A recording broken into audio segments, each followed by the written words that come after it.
Greetings, everyone. Hope all of you are having an absolutely fantastic day.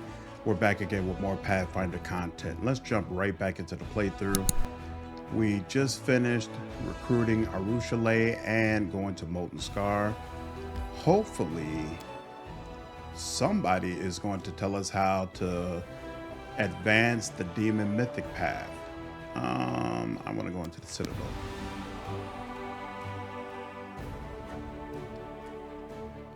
Let's see if there's a clue somewhere in there.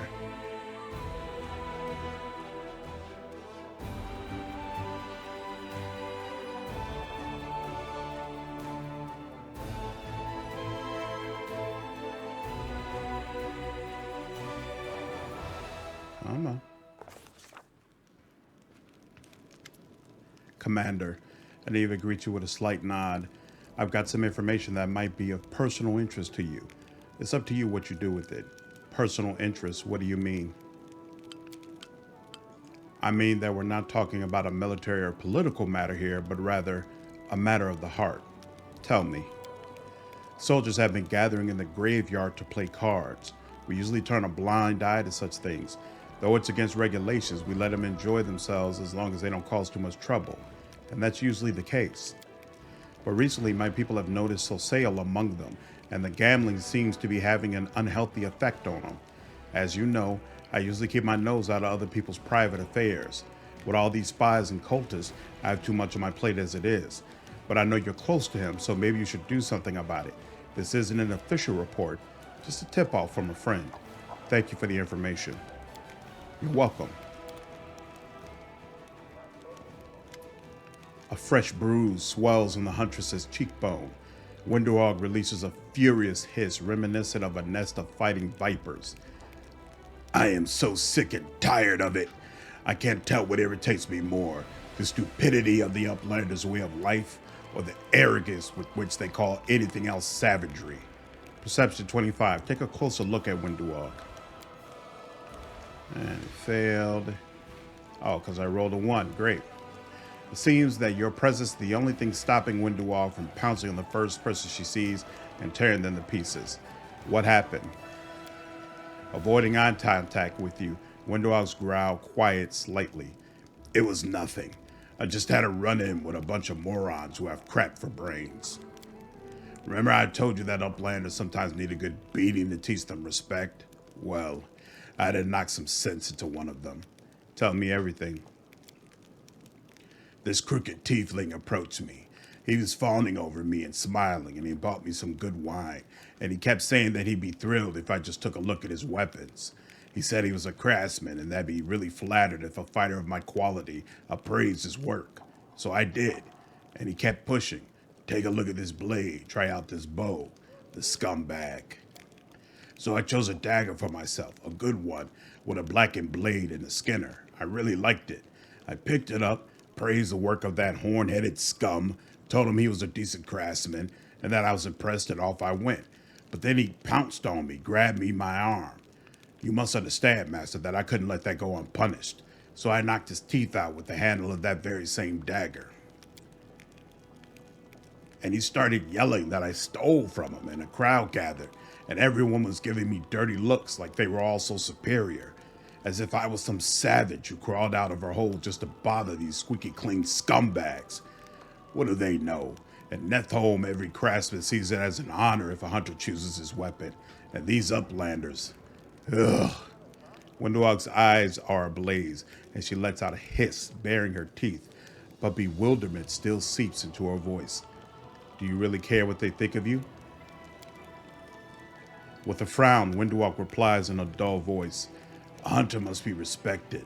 A hunter fights so the tribe can survive. A hunter dies first so the tribe can live on. Those Uplanders aren't my tribe, and if they despise me and laugh at me, why should I fight for their lives? Why should I die? If only I'd known that for my blood I'd get paid in mockery, I would have thought twice before leaving the caves. Now you can clearly tell that Wenduag is deeply insulted. The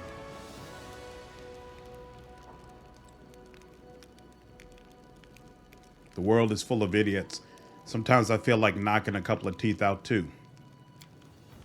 Wenduag answers with antsy chuckle, then immediately throws a wary glance at you. You're not saying that to comfort me, are you? I don't need to be comforted. Comfort a fighter who's not afraid of blades or demon claws? Don't be ridiculous.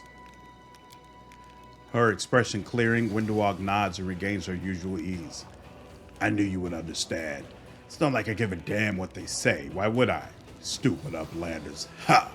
The Huntress's voice sounds a little too nonchalant. There's just one question left to answer.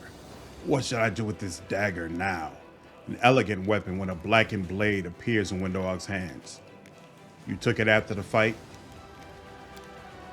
So, should I have left it to that one-eyed waste of space instead?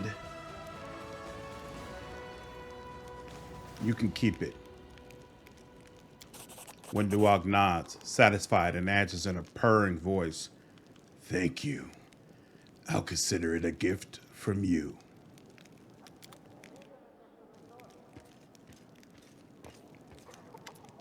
Before you stands a tall, fit man whose dark hair is already tinged with gray. He greets you with a brisk military salute. My name is Captain Seilkind. I command the vanguard of a mercenary group called the Blackstone Company. We come from Onderon to assist you. I want to know more about your unit. The Blackstone Company is proud to be recognized as one of the first Andoran mercenary regiments. We're not a bunch of unscrupulous sellswords looking to oppress the innocent and serve the tyrants of the world. No. We're adventurers, eager to get involved in a dangerous enterprise and leave it with pockets full of gold and a clear conscience. Which is why we held a vote among our units. We were glad to accept Queen Galfred's invitation to join the Crusade, though some of our commanders did voice their displeasure with the sum she offered. But like I said, we Andorans are free people who cannot be pushed around and who cannot be bought, only convinced. Why'd you join up with us? Queen Galfred paid for our services, but please do not think we're fighting for gold alone. We are true sons and daughters of Onderon, so the ideals of equality and resisting enslavement ring true in our hearts. We'll be glad to stand in the way of demons who seek to force mortal kind into bondage. The bulk of our company made camp in Neuroscion, but the vanguard, consisting of our finest soldiers, if I may add, was put under your command. I want to know more about you, Captain Seilkind. The man flashes a genuine smile. I don't even know what to say. I am a soldier, a bit of an explorer, and just an all-around honest man. Get on with your duties. Yes, sir. Glad to be under your command. Captain Seilkind salutes you again, smiles, and adds in a softer voice. It will be an honor to serve with you, Commander. If you have any questions, let me know. If you need to talk, I'd be happy to lend an ear.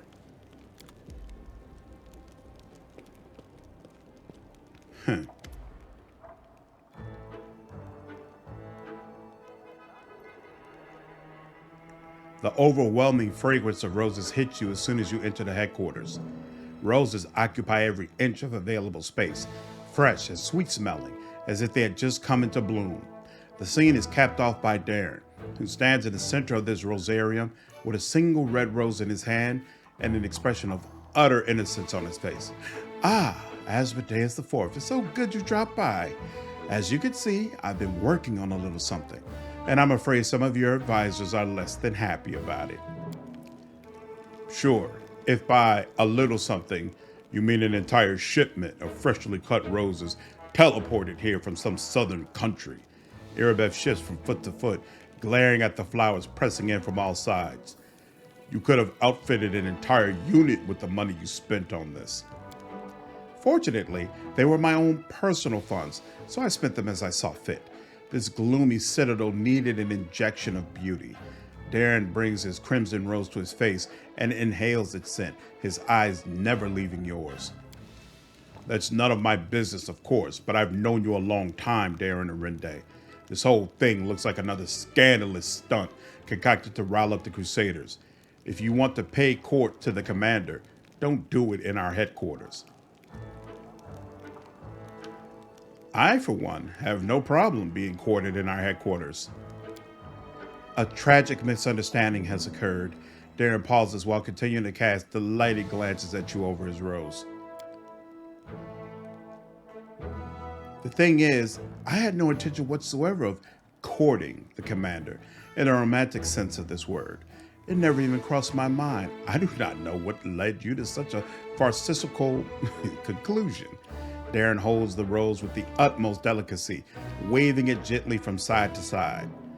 According to recent research conducted by Absalom scholars, the scent of roses reduces stress and fatigue, refreshes one's thoughts, and stimulates intellectual activity.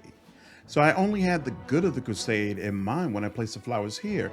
My actions were entirely selfless and sincere. All right.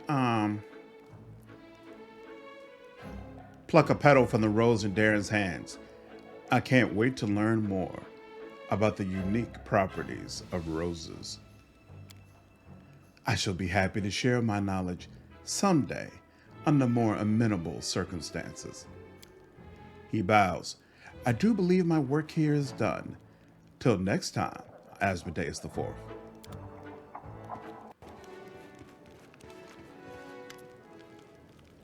Grandma Gretlin lowers herself into a bow. Good day, your commandership. It is we, the artistic board of the next hour theater. We are still working on our piece about your heroism. We have even taken on a few new crew members. We now have a master of stage equipment and scenery. It's my granddaughter, Tina. Tina, say hello to his commandership. We are faced with another dilemma. We simply can't decide on a climatic moment for the act that's all about the Battle of Dresden. Here, you listen to the options. Grandma Gretlin holds a scroll up before her eyes and begins to read, running a gnarled finger along each line. Option 1.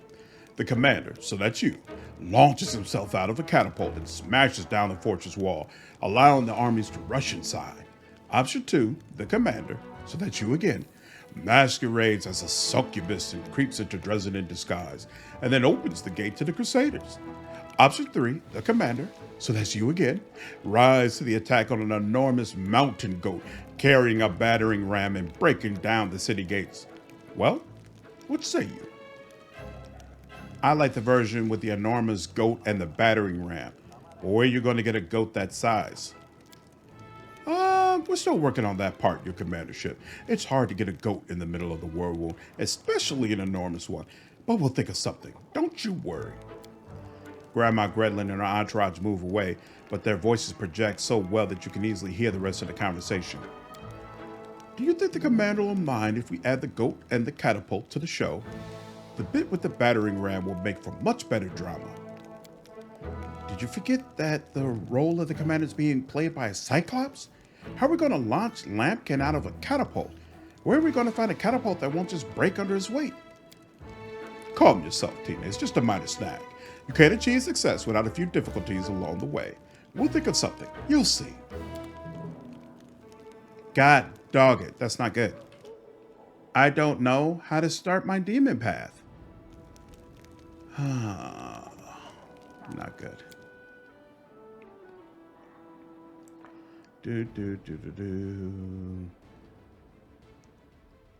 What am I supposed to? You know what? I'm going to go rest.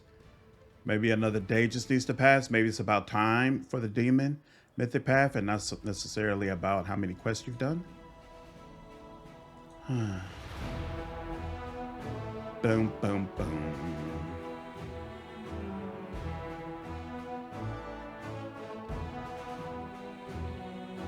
Boom, boom, boom, boom, boom, boom.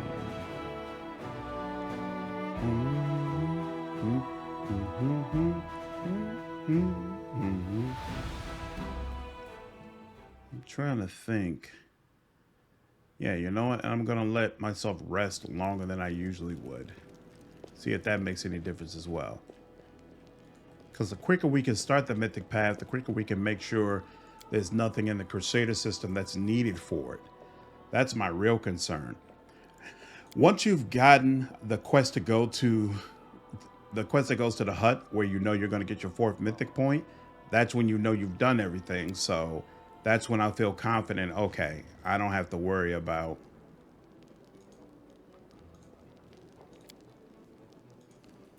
going into Auto Crusade. But until then, it's dicey. Who are you? Oh yeah, this is interesting. Unit name not set. A Kellet in a well-worn travel robe with a deep hood offers you a respectful bow. His voice is quiet and emotionless.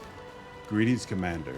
To be granted an audience with a figure of such importance is a great honor.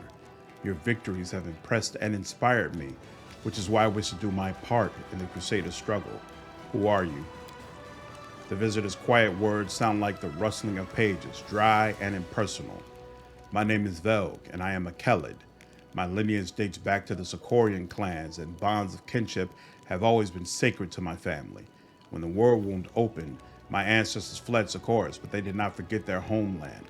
Even before the Crusades began, my great-great-grandfather marched in defense of our people. He perished, as they all did. My great-grandfather and his eldest sons joined the First Crusade. My grandfather joined the Second. Our family's warriors have fought in every crusade, and that is why our bloodline is now extinct. They say this crusade will be the last, and so I've come, alone, for there is no one else. Alas, I'm no warrior, but I still wish to be of use to you. How do you plan to help me? His words, devoid of color and emotion, run together to form a monotonous, endless stream. For 23 years, I have been gathering documents on Sarkoris. They contain numerous mentions of the history of the Blackwater clan. The clan was beset by demons as its members had dedicated themselves to create a powerful weapon against the Worldwound. The clan needed more time, but no support came from their neighbors, and so the Blackwaters were destroyed. But the fate of the clan is not important right now. What is important is that, thanks to certain ancient maps, I have been able to pinpoint the location of their settlement. If you go there, you'll be able to verify my findings. And if you happen to find a weapon that will help you fight the demons, it'll bring me satisfaction and pride.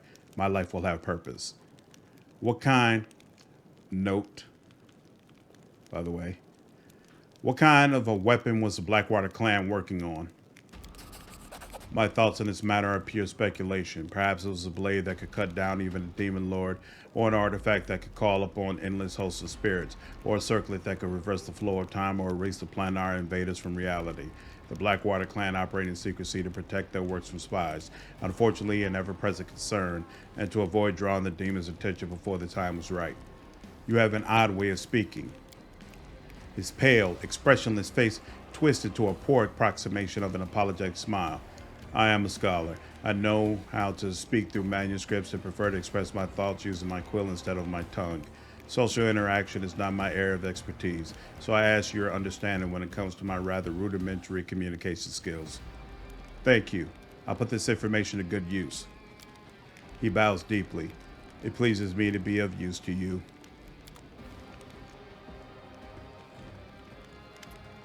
Daeran is in high spirits. He is practically vibrating with energy, and a smile flashes across his face now and again. So, Asmodeus the Fourth, how goes your commandeering? Is our crusade more heroic today than it was yesterday? What's made you so happy? Dresden, and the amazing, unparalleled opportunity has opened up for me. The opportunity to take a bath. Military camps and journeys to the abyss have their charm, I'll give them that. But the price I must pay for it is so high that returning to this stone labyrinth masquerading as a city seems like the sweetest gift. Our crusade? You weren't exactly thrilled to join the Crusaders. Of course I wasn't thrilled, but in unfavorable circumstances, a man cannot allow himself to wallow in gloom and despondency. What a man can do is look on the bright side of the whole situation and change his circumstances as much as possible. I, for instance, am certain that I'd be able to throw a rip-roaring party even in the crater of an erupting volcano, with my hands tied behind my back. So what brings you to me? Oh, it's just a trifling thing. I wish to make a donation to the Crusader cause. It seemed a smart decision to me, because what's good for the Crusade is now tightly intertwined with what's good for yours truly. I did have to give the revenue from my estates a good shake-up, send a few couriers scurrying about, and commission several orders with master craftsmen, but it seems to have worked out rather well. Please, take them. Thank you. These will come in handy. Excellent. I was happy to contribute. Good day to you, Commander. By the way, take a closer look at my gifts. You may find something special in there. Okay. Still no clue.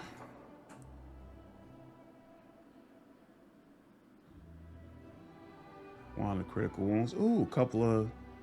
An exquisite pendant shaped like a key. If you look at the key from a specific angle, the pattern of its engravings forms the first letter of your name.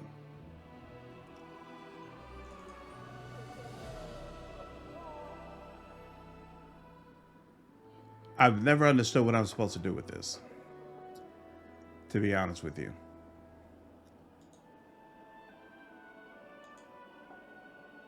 All right, where's mine? There we go.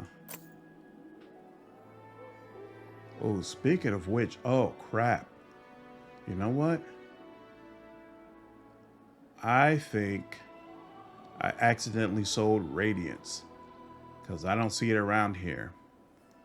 Probably when he upgraded it, they put it back into my general inventory. So I have to go find that. All right. Oh, and yep. Nothing telling me how to do demon. That's disappointing. I found out how the demon snuck up on us. It won't happen again. Airbith nods grimly. We know. I've seen what the demon ritual did to those poor fellows. It's monstrous. The lives of those crusaders have been broken and their souls overwhelmed with rage. Their appearance is horrific. At first, I didn't understand why you ordered them to return to the army instead of sending them to clerics and healers for treatment. But I think I understand now. Let them avenge their suffering. It's their right. I have to go. Everybody says goodbye with a short bow. All right. Daeran's Gift, an intoxicating yet delicate fragrance, rises from the rose petals. All right. This way. What am I supposed to do to get this mythic path going? All right. We'll go out to the streets, talk to Woljif, and actually,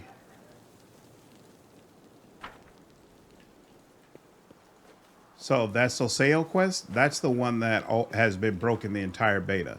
I don't think I've ever been able to successfully do that quest.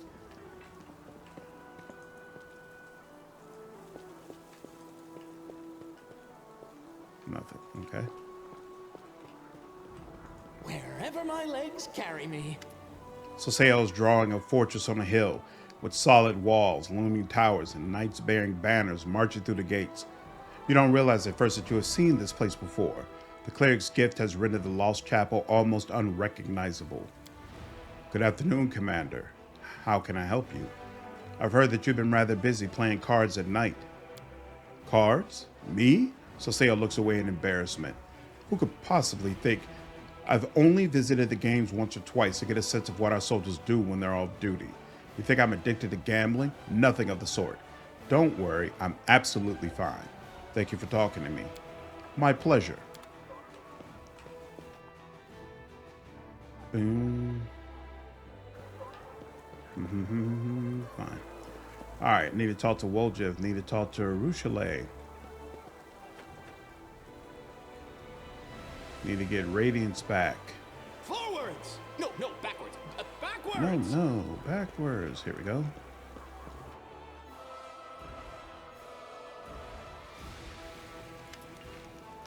And nope, he has nothing to say until you complete his quest. That's fine.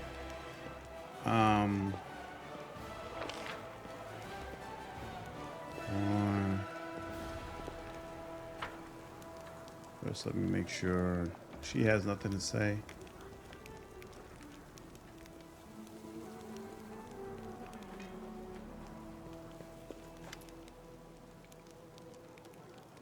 Nope, she has nothing.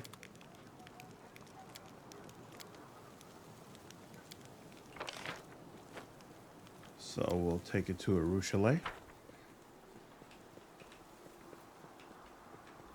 Actually, even before that, I think we could talk to this other guy and he can give us a couple of quests, right? Let's confirm.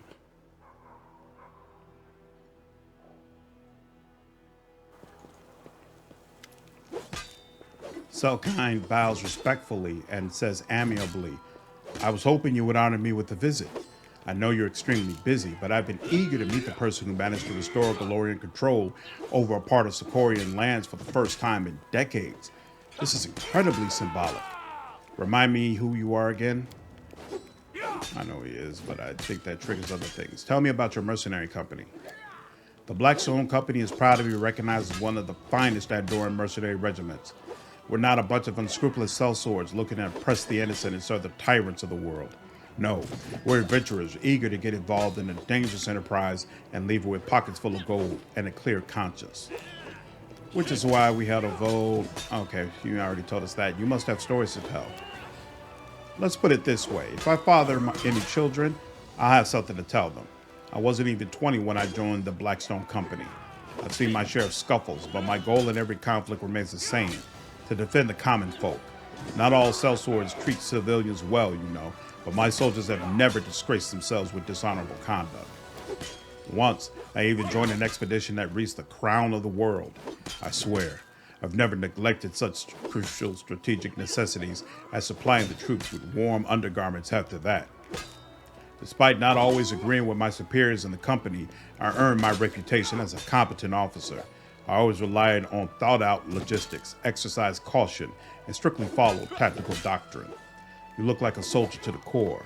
You must have been serving all your life. Seilkind chuckles. Who knows what the future holds for me? In my spare time, I study history and applied anthropology.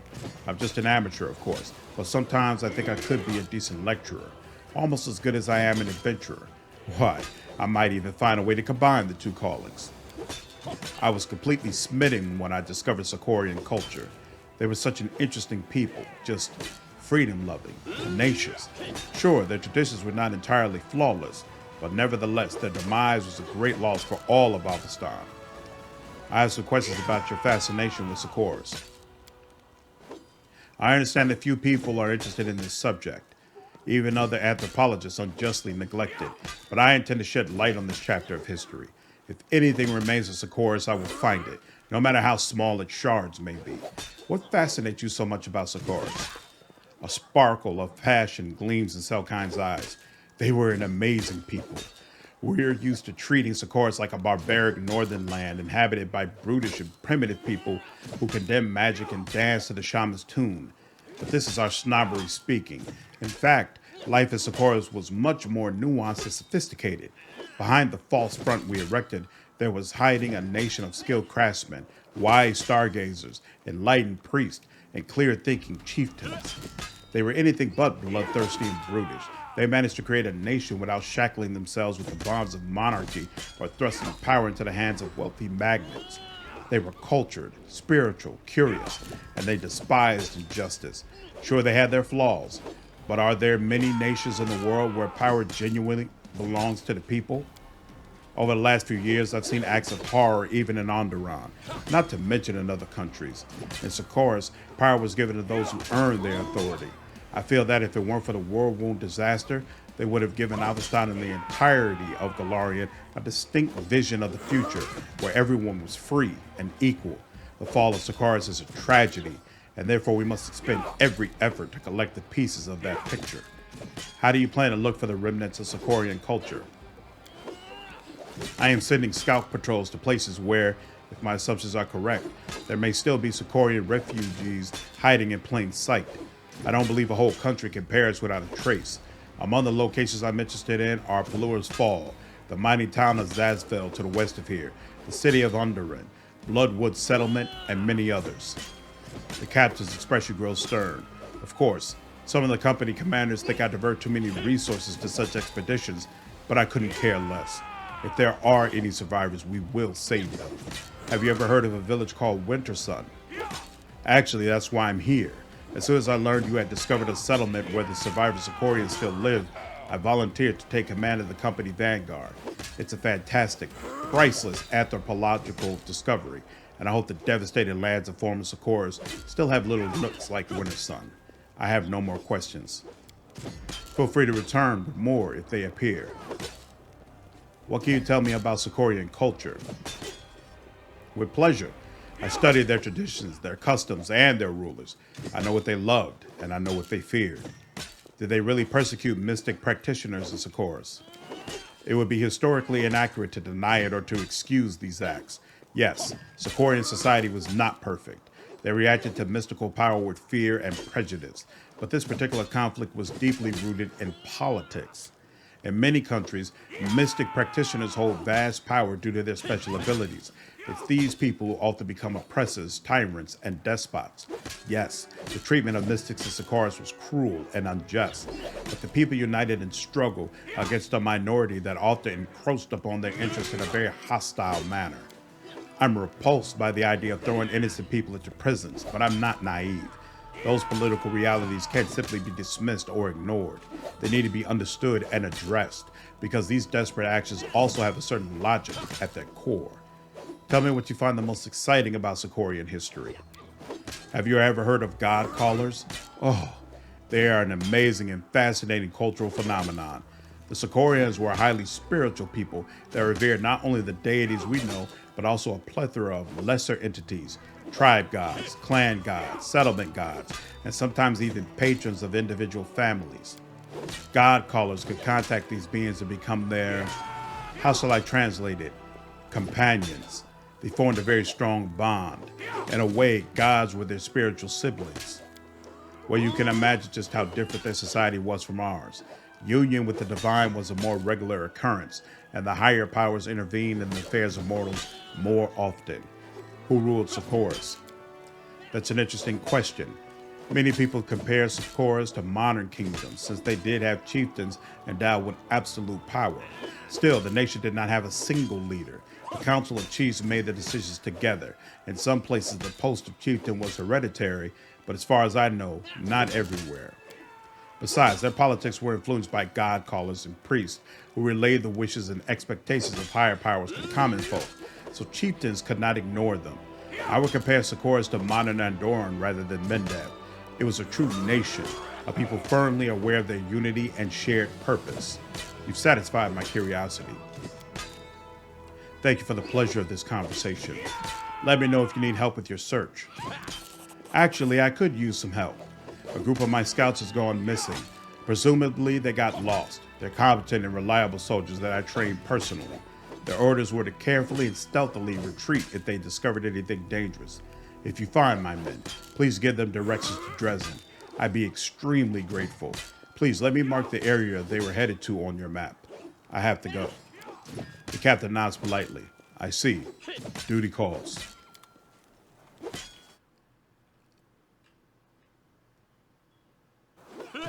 That quest was bugged in the last update.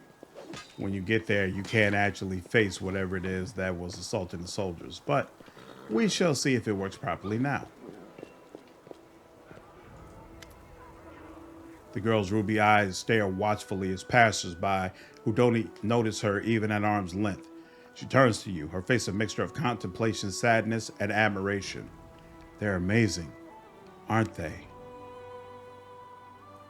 We are being attacked by demons with unusual powers. Do you know anything about them? Arushale thinks for a long while. Finally, she answers hesitantly. Back in Alan Shinra, there were rumors about terrible experiments that Baphomet and Deskari performed on their troops to make them stronger. Here on the material plane, these rumors were embellished with lots of details. Some say the demons undergo rituals acquired from Zon Kuthin. Others say they feed on the blood of angels or quillpots or demon lords. Still others say there are no experiments and Baphomet is just bringing back fighters from the future, a future in which the demons have already taken all of Golarion. Is there a grain of truth in any of these ramblings? There's no way to know. Naturally, none of these rumors give any indication of where the demons come from. I'm sorry, I can't help. The only thing that's clear is that the lowly fighters in the army of the Abyss are as puzzled by this as we are. What are you doing here? I'm watching. She nods at the city dwellers as they hurry past. I'm listening to their conversations, studying their faces. I'm trying to understand what they truly are. Don't you think you're being a little creepy? What? The succubus blinks, surprised. Really? Why? I don't mean any harm. Why do you like to watch people? You know, in my old life, I thought I knew everything about them. I was a master of seduction after all. I knew how to tempt a mortal into doing anything I required. I could trap them in a lie or lie myself and never get caught. It's disgusting to remember, but that was my life for many centuries. Now I see I knew nothing. A demon warrior probably also considers himself an expert on mortals because he's killed so many of them. He certainly knows where to thrust the spear for a quick death and where to thrust it for a long and painful one, and he thinks that's enough. My knowledge, it was of the same kind. I ruined many mortals without learning the first thing about them. Now I watch them to understand them. This won't give my victims back their lives, of course, but still, by growing closer to these mortals, it's like I'm paying back some part of my debt to my victims' memories. Have you learned anything new about mortals? They love cats.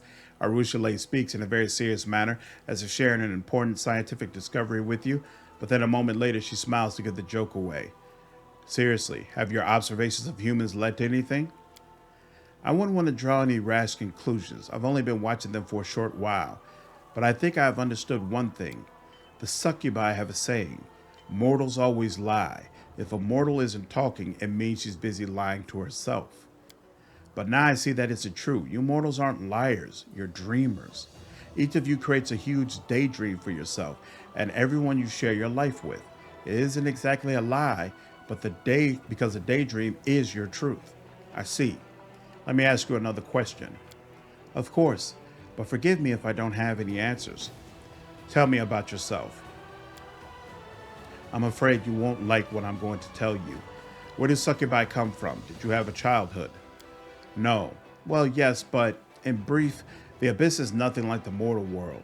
Areelu makes a gesture in the air, trying to find the right words. You remember life since conception. No, wait, you don't remember that part, do you?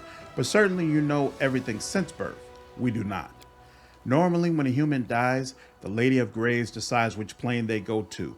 Most often, those who arrive in the abyss turn into larvae. You know, the little worms no one notices until you step on them. They crawl in the mud for centuries, devouring each other, and the strongest ones turn into demons. I don't know how the transformation happens. Maybe we hatch out of them like caterpillars out of butterflies. No, wait, it's the other way around. Or maybe greater demons sculpt us out of them like so much clay. I don't know what happened to the larvae that they used to make me. And my own memory, it begins with vague, fragmentary images, terrors, executions, orgies. I remember some poor lad half gnawed by the larvae. He was crying and begging to be killed, and I pointed at him and laughed and said I wouldn't. Desna, forgive me, I'm so ashamed. How did you end up turning against the abyss? Temptation, Areelu smiled sadly. Strange, isn't it? So many people believe that being good is important, but it's boring and unpleasant. And all that's enjoyable and tempting pertains to evil. Even the servant of kind gods often think so, do they not? You have no idea how easy that makes the role of a temptress. Well, it was my great fortune to discover that it's not always like that. Areelu looks away. My last victim was a priestess of Desna, the tender of dreams. As you know, demons do not sleep. Mortals always compare their greatest moments to dreams. So I decided it would be interesting to see for myself, and while I was at it, forgive me, goddess, to mock Desna. This priestess lay in my arms, dying of my kiss. I remember every smallest detail. The cold sweat on her skin, her eyes rolled back into her head, her weak whisper. It's so difficult to recount. Well, I dove into her mind to see what mortal dreams were like, but the goddess saw me in her realm, and, it turned out, I remained there far longer than I planned. What did Desna do to you? As a punishment, she gave me mercy. I often think, why me? She could have easily have blown me away like smoke with the flick of her finger. The gods rarely trouble themselves with the lives of mortals, and even less so with demons. But for reasons of her own, she paid me special attention. She awoke in me the memories of the sinners whose souls were used to create me. All those humans. I knew nothing of them until Desna showed me. Each of them had their own dreams, and a world without pity trampled each of them and placed them on a path that led to the abyss. Their memories, all their hopes and pain. I'm sorry it's hard for me to talk about this. You see tears well up in the succubus's eyes. Areelu wipes away her tears and continues. The most important thing I realized was that every mortal is a little world of hopes and dreams, and that although I might be a succubus, I didn't have to live forever with those beastly, boring pleasures and tortures of the abyss. I could be free. I could be myself, if only I can understand who I am. You don't know who you are? What of you? Do you know who you are? Are there many mortals who can make that claim? Before returning me to the mortal realm, Desna whispered something to me. I can still hear her words. She asked me, "And what do you dream of?" And I don't know. I still don't. You see, demons are simple creatures. Arushale purses her lips. Each is guided by 2 or 3 strong sins. Before my conversion, my sins were all I was. A ball of desire without anyone behind them doing the desiring. Desires for sex, for flattery, and food. But now I have me. And it's amazing, but it's so complicated. Arushale makes an apologetic gesture and smiles. What did you do after Desna converted you? I traveled. In the beginning, I thought it was wise to keep away from demons and their temptations, run off to Absalom or perhaps even further to another plane.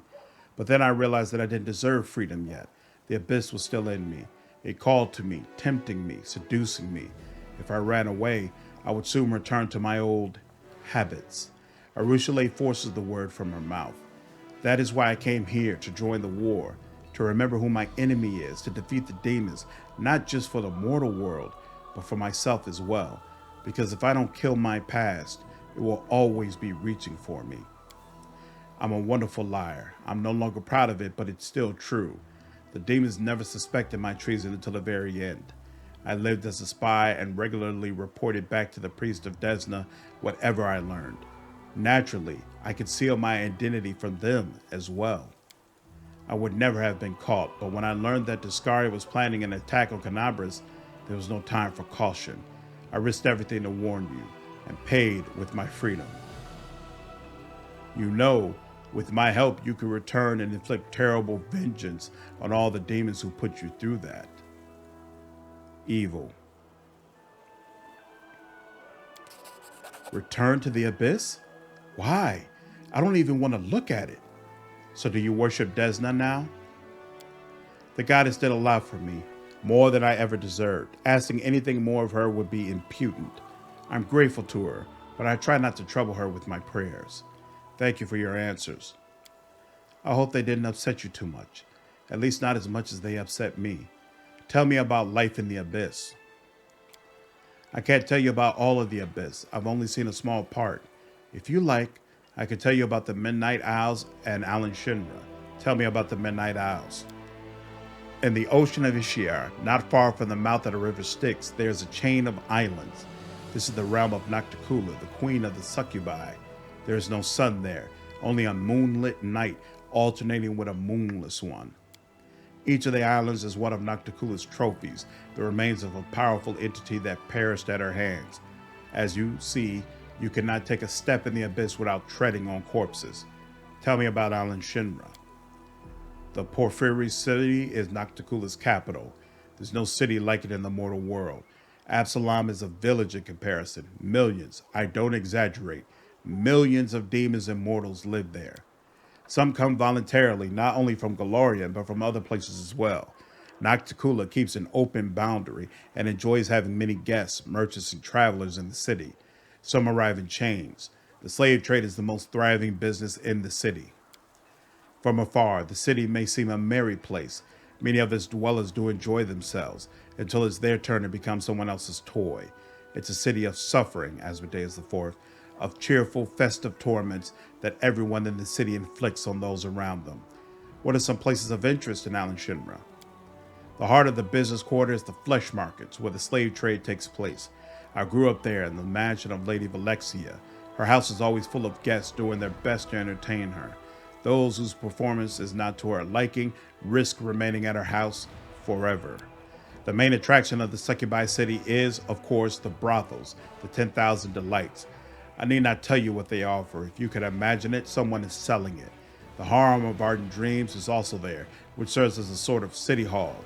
Chimera, Nocticula's right hand and mayor of Alexandria, receives her visitors there. For those who prefer bloodier sport, there are many arenas in the city. The most famous of them is Battle Bliss. Battles run continuously without breaks and without rules. It doesn't matter what trickery you use to win, it only matters how much fun the crowd is having.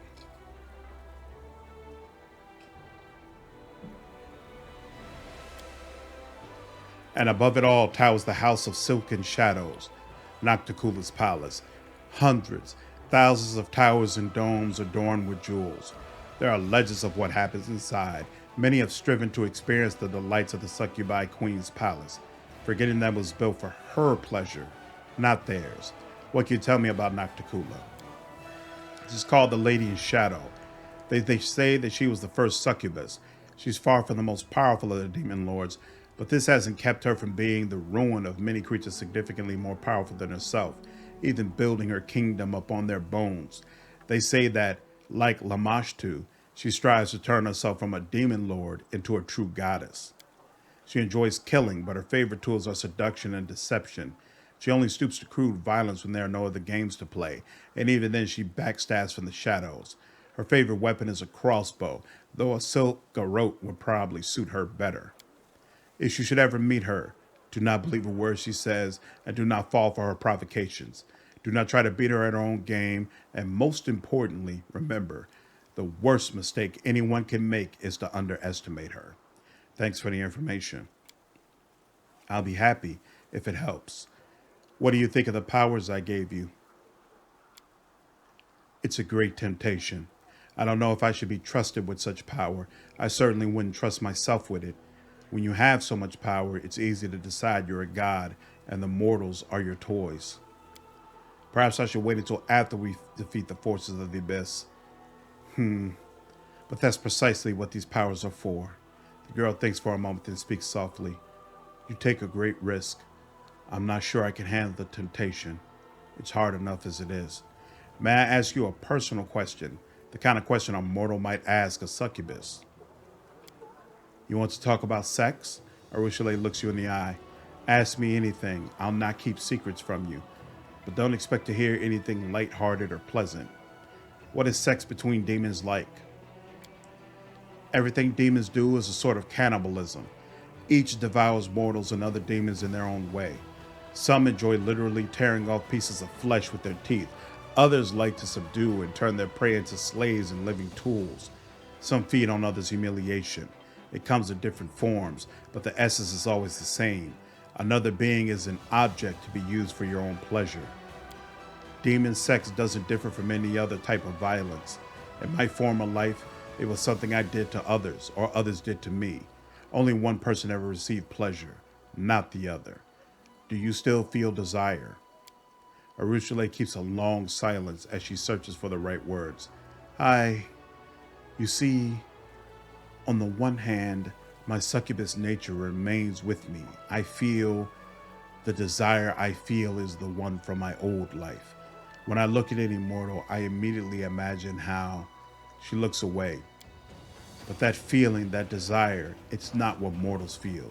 When you like someone, you don't ponder how good it would feel to drink their soul, do you? You think about how good it would feel to be together. Together, you see? You know how to want someone and at the same time not want to destroy them. For me, it's always one and the same. True despair rings in Areelu's voice. I'm not even talking about love, just the common mutual affection of mortals when they're not poisoned with violence. Now I know that I've never felt it. It's hard to imagine how it's even possible.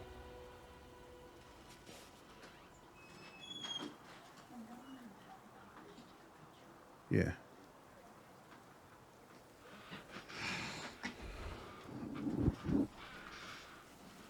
Okay.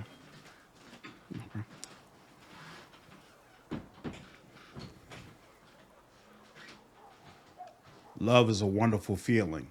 I believe you will be able to experience it someday.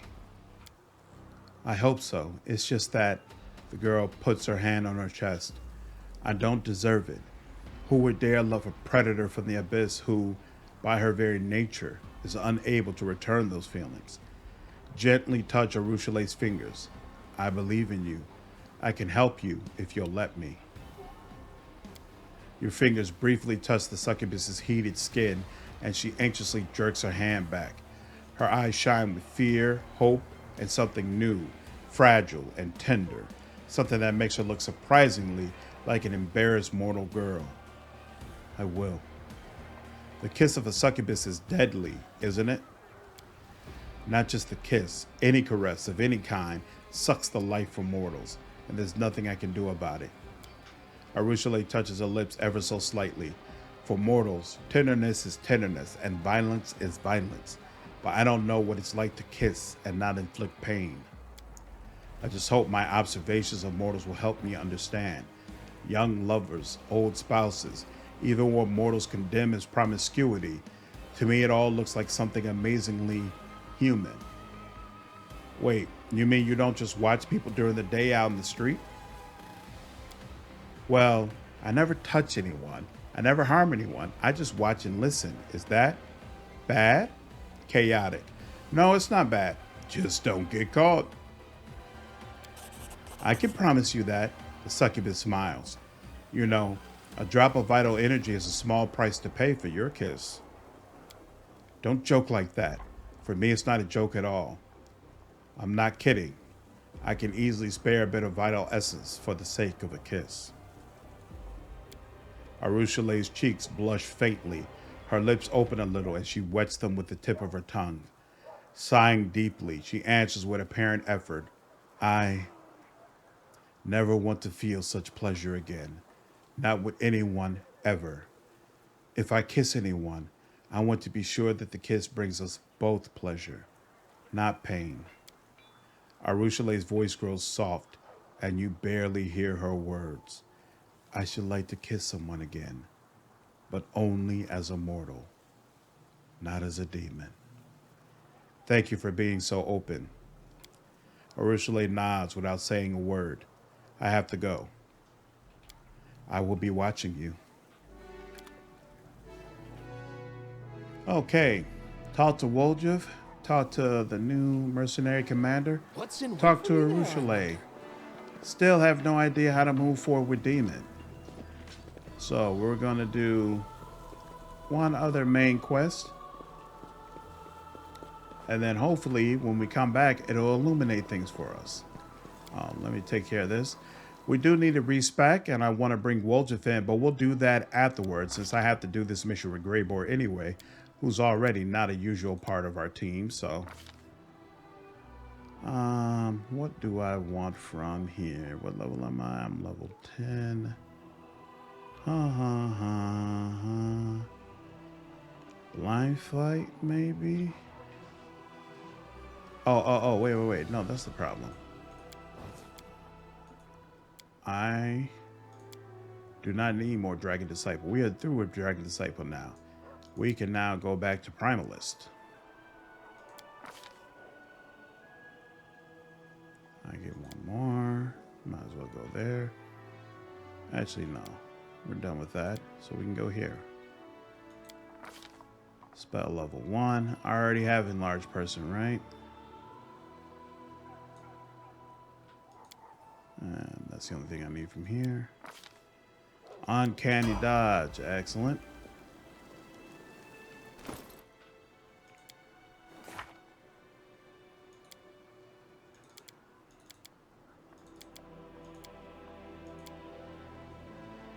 And Demon. All right. Save that.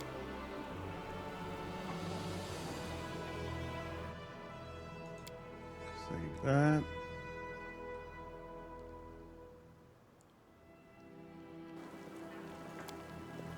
All right, and out of all of these, I guess we'll put Ember on the sidelines for a little bit. Take Greybor. Now it is time to head out west. Briefly, and then we'll come straight back.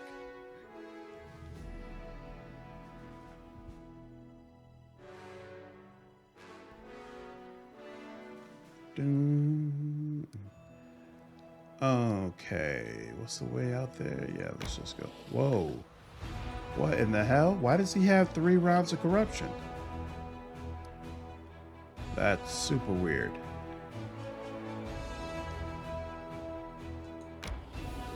Alright. I guess we need to rest. What is your problem, Greybor?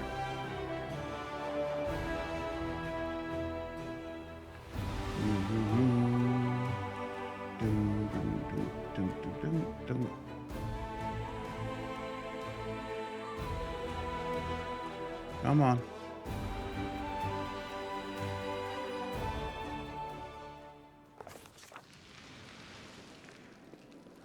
Still nothing from Demon popping up. Okay. Why is my door closed?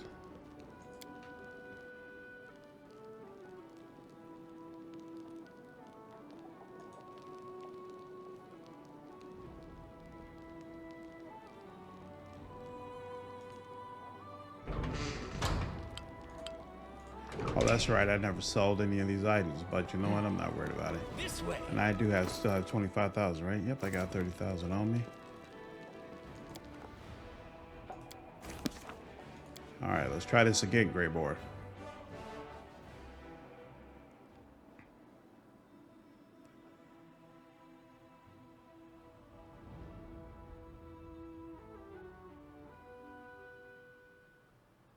Excellent. All right, now move over to the left, to the left, to the left. Oh my God, really?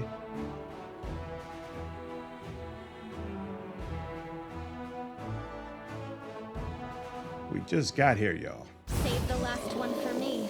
No, we're not going. We're not going turn-based. Or maybe we are. We've already started. Screw it. Greybor.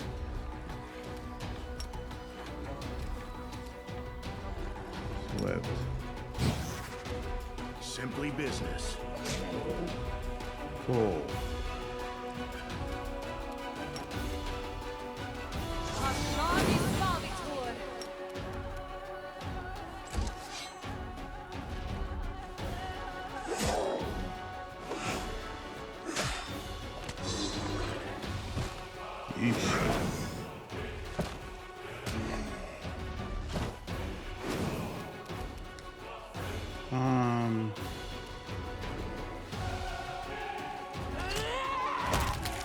Excellent.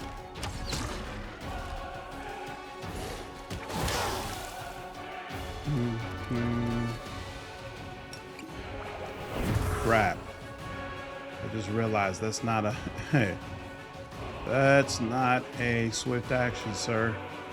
Oh well. Why am I so weak?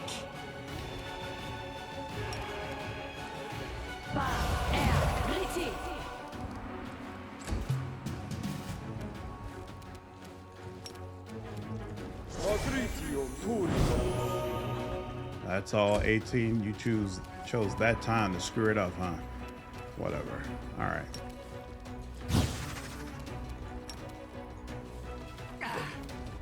And still managed to miss. Whatever. Wow, he cleared out the whole row? No, we're gonna run that back. I mean, damn. Good Lord. Yeah, put 4 out there.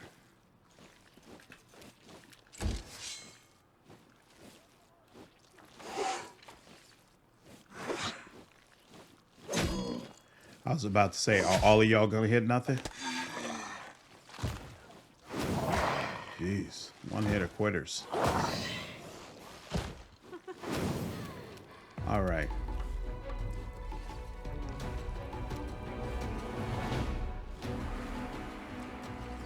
I'm gonna let Asmodeus deal with him. No match for me. This kill is for you. Excellent. Only no, not like this. That's rough. Burn! Slice! Behead, yes! Excellent. Manio. That works.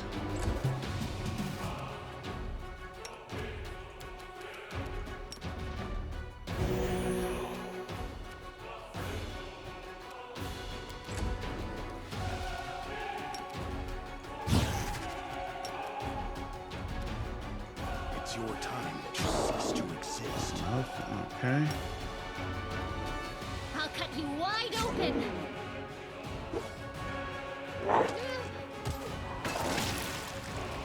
Lovely. Get up. They'll beg me to stop. Get up. Come on. There we go. All right. May I see your entrails, please? Come on. This dude's still alive? Out of my sight! There we go. I was about to say. Stop laughing, you're dead.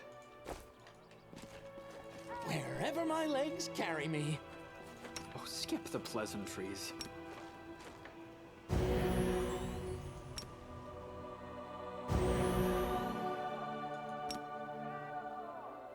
Hey, I just realized, why don't I have a Triceratops anymore? Oh, it probably needs to recast it. Is that the problem? Welcome your company.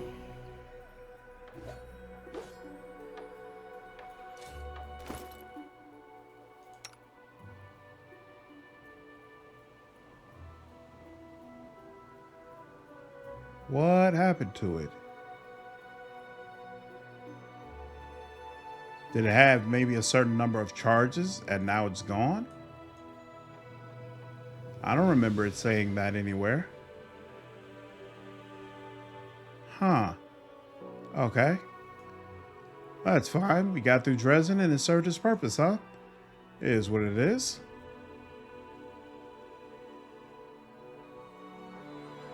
All right. Greybor, let's get you tapped out. Sure. Graded to weapon fighting. Yep, that works for me. Defensive study. You gain a bonus to AC against the target of your defensive study. That's actually not a bad idea, right?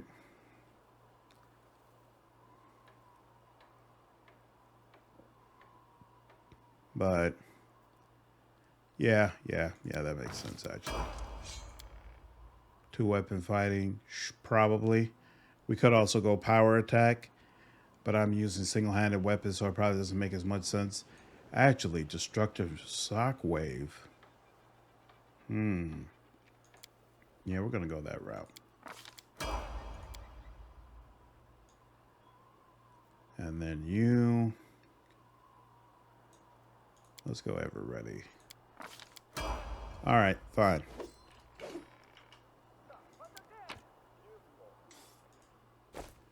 Continue to the west. I barely moved a couple of steps. Hey.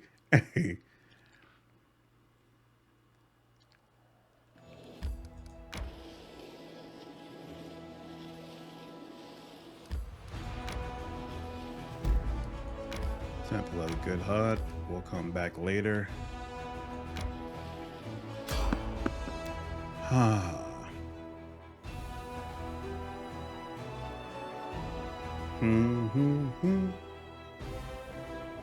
Let's have some fun. You all don't look worthy.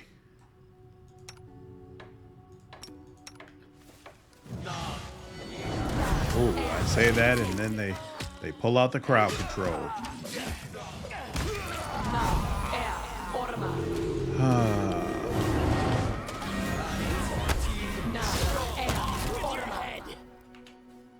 What a jerk off.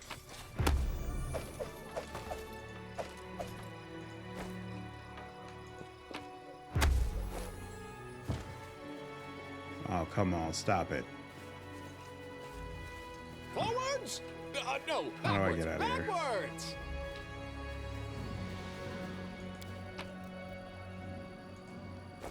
Hopefully those are not permanent. It'll just wear off over time. We'll see.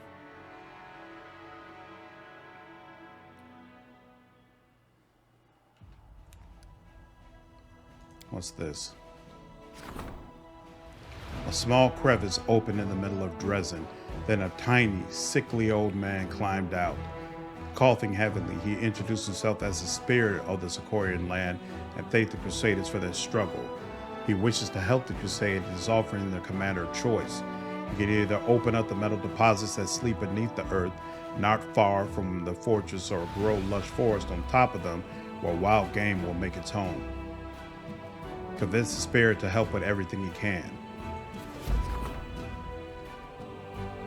Erebus breakdown, which occurred before the assault on Dresden, still haunts her mind. She should be reminded that she was, is, and will always be a hero in the eyes. We already had someone do that. The spirit explained that he was suffering from a terrible sickness. The breath of the Worldwound had poisoned him. He was tired of fighting this blight and thus agreed to spend what little power he had left to aid the Crusaders. With his remaining strength, the old man unsealed the ore deposits in the ground and revived the sparse growths, then vanished. Delighted with the fresh air and praising the spirit's sacrifice, the Crusaders rushed off to hunt and search for ore. On the orders of persons unknown, a crowd of servants have dragged an object into the commander's study. Can we do this? Material point 4,400. Yeah, we got enough. We can do that. No, can't do anything with that.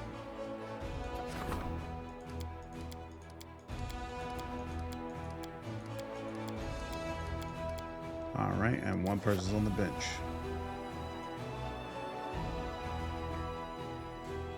Boom, boom, boom, boom, boom, boom.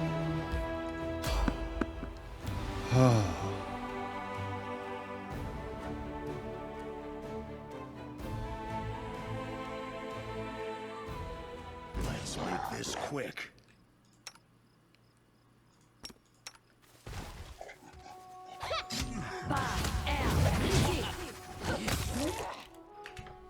I'll rip you apart! Whoa, holy smokes. Assist me at once.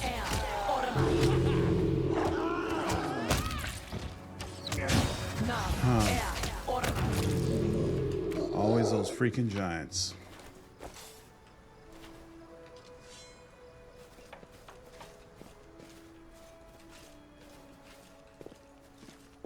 I just realized what the problem was. I forgot. I need to give Camellia a, for some reason, the game starts her out increasing stealth, but she doesn't actually specialize in stealth, I think.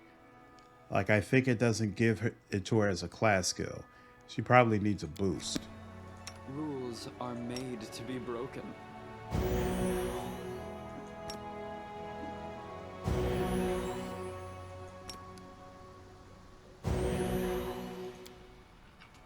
Go.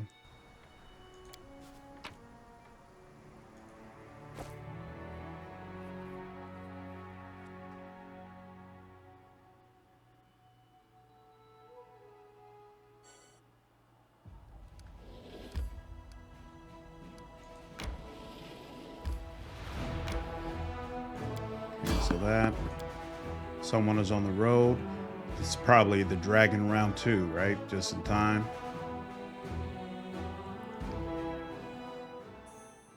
Yep. I'll bathe in your blood. Huh. And it's not letting me move or do anything. That's weird. Oh yeah, because it's supposed to have. Pain condition is excruciating. That was interesting.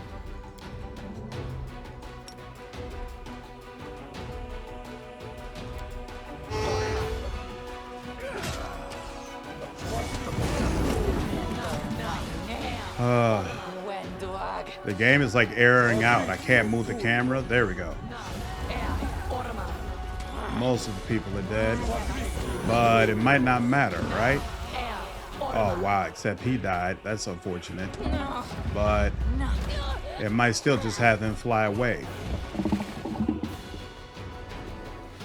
I dedicate Nope. my body. Won't. That was super weird bug, but whatever. Oh. Let's make this quick. Oh, so it's gonna bug out every time like that. Nope, that's not gonna work.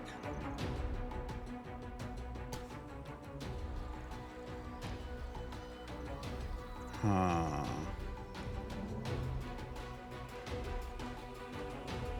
But the last one is the quick save that I did before. Yeah, I mean, we got no other choice. Doom, doom, doom, doom.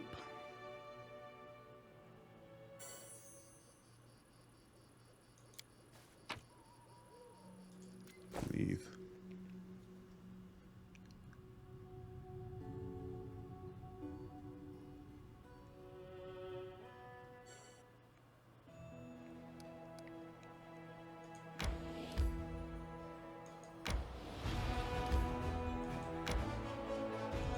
No, still don't want to rest. I just want this battle to start out properly. Let him talk. He does his thing. And then it starts out an initiative and allows me to react. There we go. Excuse me, delicious out peace well today. There we go. Okay. She calls haste. He protects everyone with fire. He can't charge. He can't charge either, of course. She. Give him something different to think about.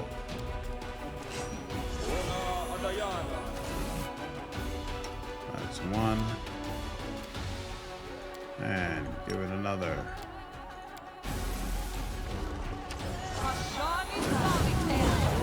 Oof. Still brutal. Oh, because he doesn't have it yet. He was out of range. God dog.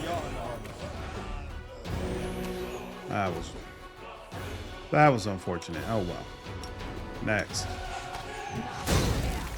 There we go. With troublesome play, you're hardly worth it. Kill you another time. Blah, blah, blah, blah. That's fine. There we go. That's what I wanted.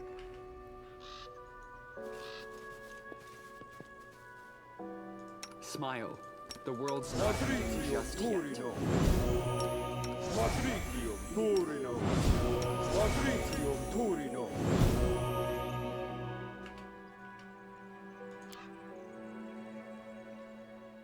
I really hate that sequence. I hate any sequence where I can't have my buffs and stuff set up beforehand, where it's just somebody plops down on me and can start going to town. That's so frustrating. But it is what it is.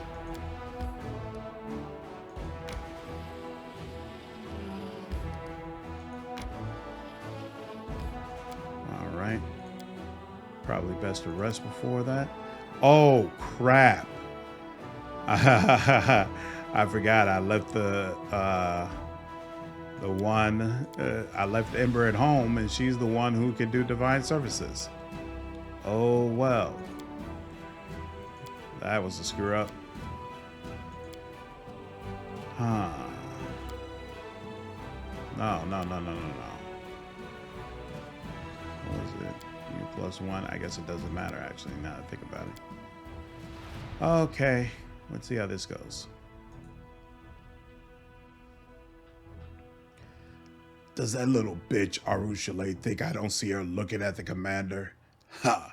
They can enjoy themselves as much as they want. They have my permission. But if she tries to come between us, I'll cut her pretty face so no one will ever look twice at her again. Succubus whore. I have got to run a party with both of them admitted together. All right, failed to stop the corruption. It's fine. Ooh, all the ability damage is gone.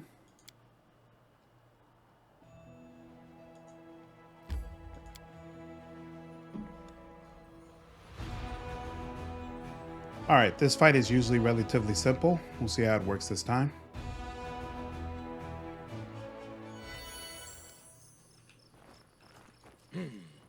This way. Let's take a, this is the place. Let's set up an ambush here. Let's take a look around and find a suitable place for an ambush. Greybor meticulously scans the surrounding area and appears pleased with the results. The talon-like hooks of several collapsible spikes protrude from his pack. The dwarf produces a small, tightly wrapped bundle from his pocket, and his pungent smell fills your nostrils. Come over here. This is where we'll set up an ambush for the dragon. Let's light as many fires as we can so she thinks there's a whole caravan staying here overnight. You can be sure she won't resist such easy prey. How do you plan to lure the dragon here? We will act like a group of careless foragers, ordinary hunters looking for wild game to provision the Crusader army.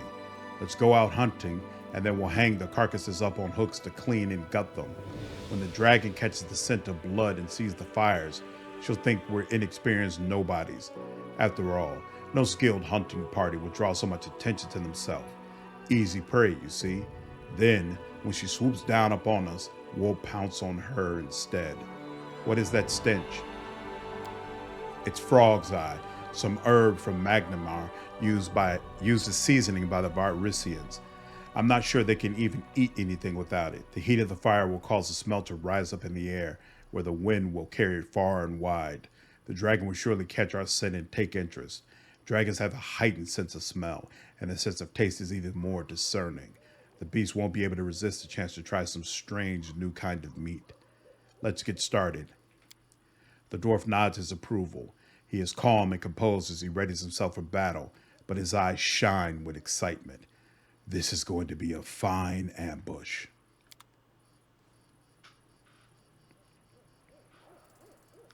I can see her, Commander. Get ready to fight. Sound the alarm.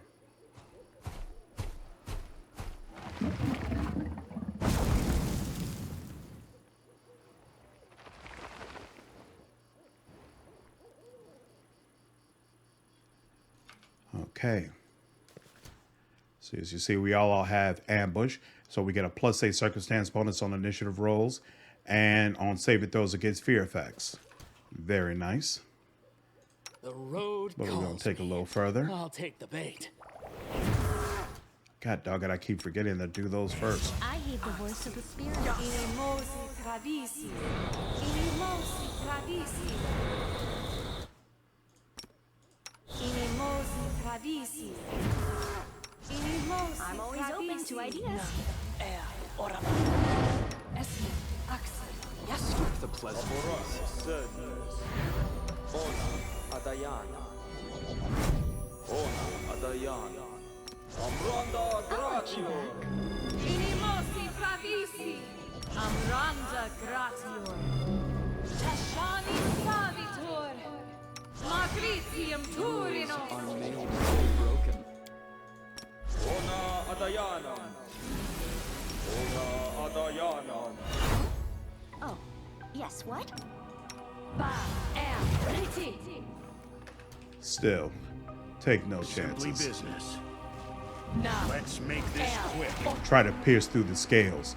If the wound is deep enough, we'll be able to use the trail of blood to track her down.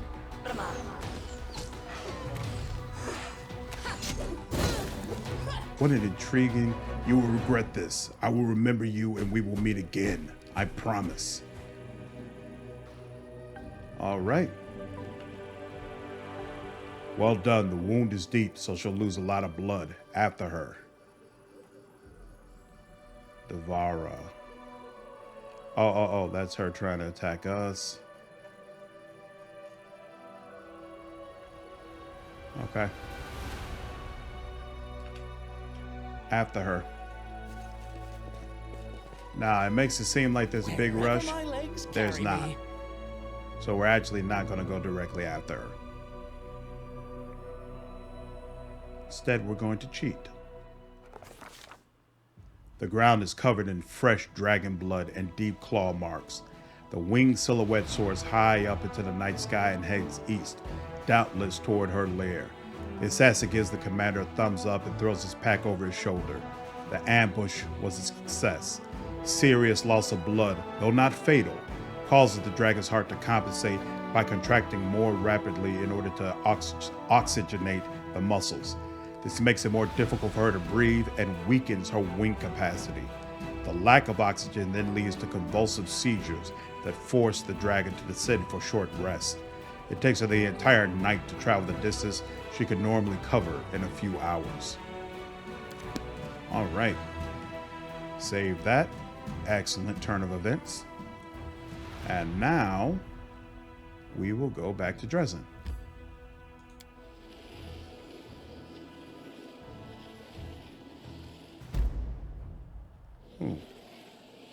Picked up some. Hey, finally. Successful evasion.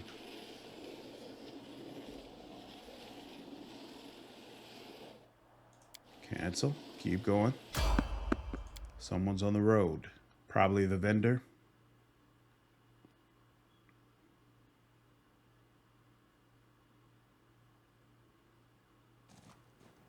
Yep. But I don't have enough money for you yet.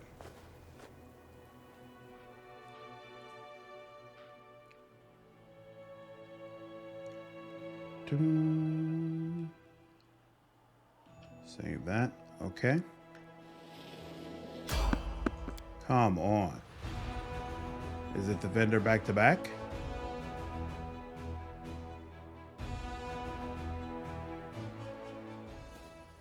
Yep. Forwards? No, backwards. Backwards!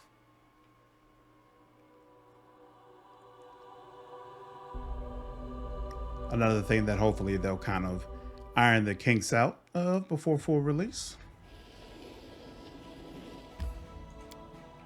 Let's save just in case something weird happens.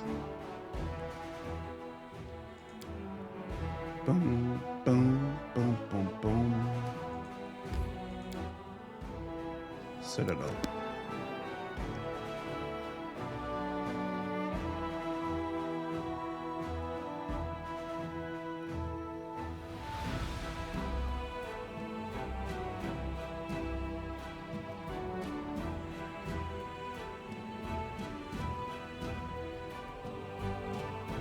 Saw an exclamation mark on my Crusader icon, so apparently there's something going on.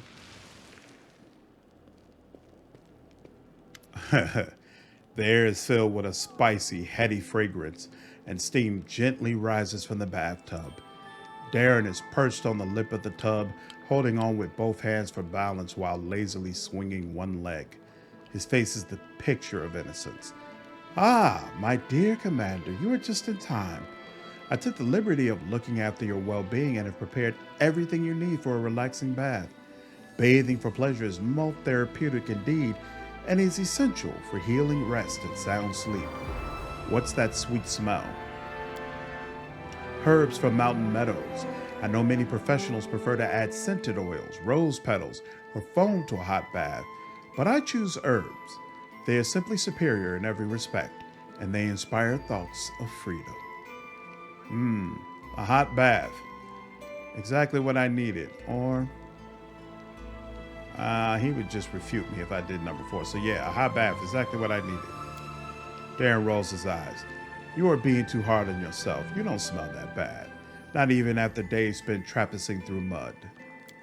Anyway, he rises to his feet. It's time for me to go.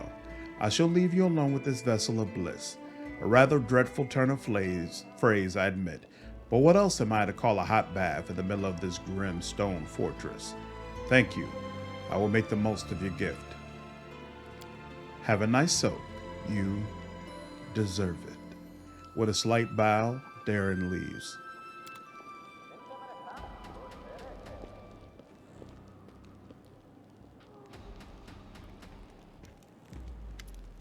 You see a Kellet around 50 years old, dressed in a doublet that looks older than its owner.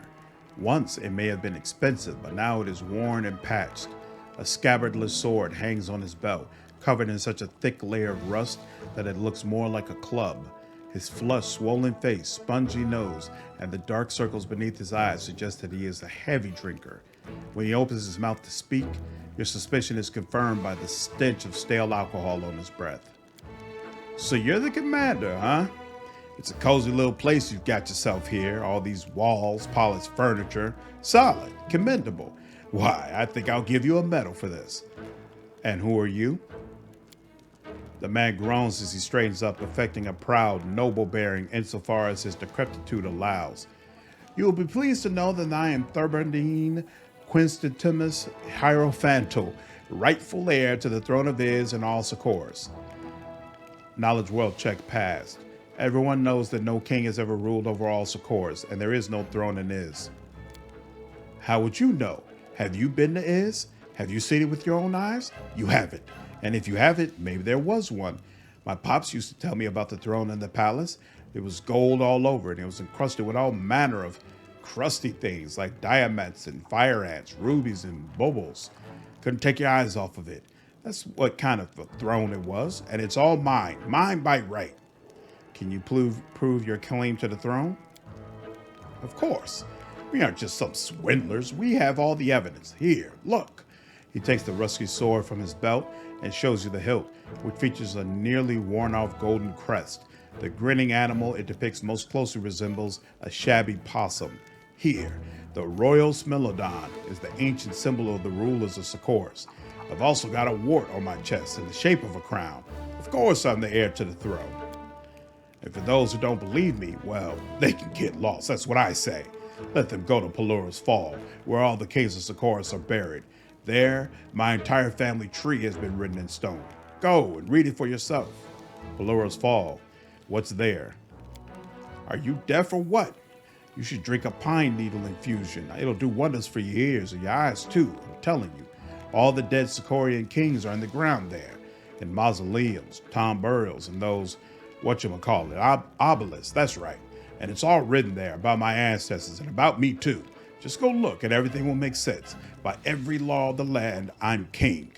What do you think you're entitled to?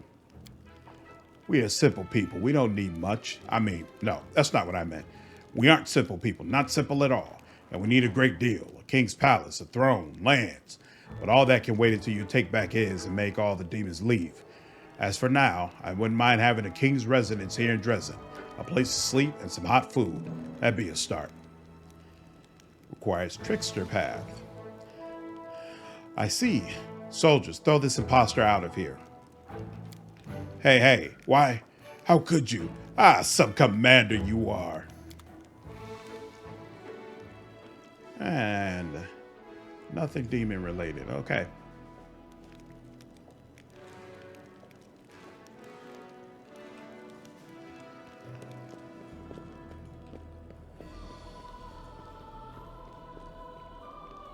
All right, we're going to go ahead and stop it here. We, in the next episode, will go ahead and take care of the dragon. But for now, I hope you all enjoyed this video. If you did, please leave me a like and subscribe to the channel if you haven't already. I will see you all in the next video. Take care.